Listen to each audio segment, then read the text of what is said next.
నాన్న ఈ ఎమోషన్ కి క్యాలిక్యులేషన్స్ ఉండవు. ఒక ఆడపిల్లకు అంతకంటే గొప్ప ఎమోషన్ ఉండదు అనటంలో డౌట్స్ ఉండవు. ప్రపంచం మొత్తం తనకు శత్రువులుగా మారినా సరే కొండంత అంటగా నాన్న ఉన్నాడు అని ఆ పిల్లలు భావిస్తుంటారు. అయితే విధి ఆడిన వింత నాటకంలో 6 ఏళ్లుగా నాన్నకు దూరమయ్యారు ఆ కూతుళ్ళు. కానీ ఊహించని రీతిలో ఓ అనాథాశ్రమంలో అన్నదానం చేస్తున్న ఆ కూతుళ్లకు ఆ అభాగ్యంలోనే వారి కన్నతండ్రి కనబడితే ఆ సిచ్యువేషన్ని చెప్పడానికి మాటలు, వర్ణించడానికి పదాలు సరిపోవు. ఆ సన్నివేశాన్ని బిగ్ స్క్రీన్ పై చూద్దాం.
ఆరు సంవత్సరాల క్రితం బాలయ్య అనే వ్యక్తి మతిస్థిమితం కోల్పోయి ఇంట్లో నుంచి వచ్చేశాడు.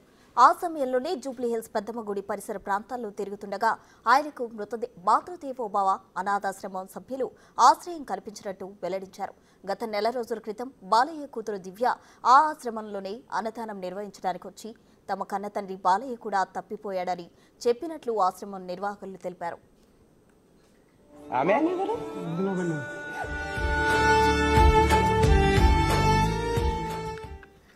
ఈరోజు మళ్లీ బాలయ్య కూతురు ఆశ్రమంలో అన్నదానం జరిపించడానికి వచ్చిన తరుణంలో వారిలో తమ తండ్రిని గుర్తుపట్టి భావోద్వేగానికి గురయ్యారు.